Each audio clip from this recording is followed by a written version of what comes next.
आइए देखते हैं रीजनिंग का यह प्रश्न।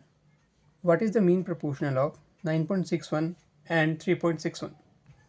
अर्थात यह पूछ रहा है कि 9.61 एवं 3.61 का मध्य समानुपाती क्या होगा।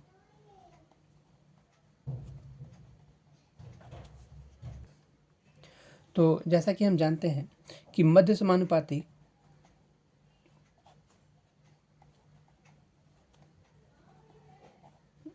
या फिर mean proportional is equal to square root of other two ratios. यानी कि अगर हम कहें कि हमारे पास A अनुपात B अनुपात C है, जिसमें B मध्य समानुपाती है, B जो है वो मध्य समानुपाती है, तो हम इसे लिख सकते हैं कि A/B is equal to B/C।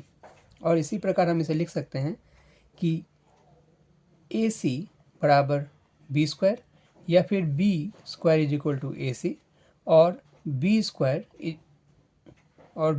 Is equal to √AC। तो यहाँ हम देख ले, हमारे पास बिल्कुल उसी प्रकार का एक प्रश्न है कि मध्य समानुपाती हमें ज्ञात करना है। तो यहाँ हम लिख सकते हैं 9.61 इंटू 3.61। अगर हम देखें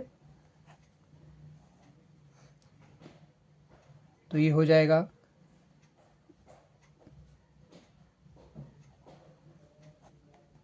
961/100, 9.61/100 और 361/100 या 361/100। तो अब हम जानते हैं कि 961 किसका वर्ग होता है। तो 961 31 का वर्ग होता है, 31 का स्क्वायर होता है 961।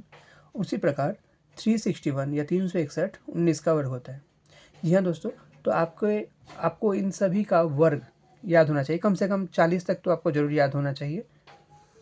और उसी के साथ हम यहाँ लिख सकते हैं 100 का वर्ग यानी कि 10, और यहाँ भी 100 का वर्गमूल 10, 100 का वर्गमूल 10। जी हाँ, तो उसके बाद हम यहाँ लिख सकते हैं कि ये हो गया 3.1 इंटू 1.9। अब हम अगर इसे मल्टीप्लाई कर लें तो 19 1 19, 9 कैरी 1, 19 3 57 और 158। तो ये हो जाएगा 5.89, या हम इसे थोड़ा और अच्छे से लिख लें 5.89। यही हमारा आंसर हो जाएगा।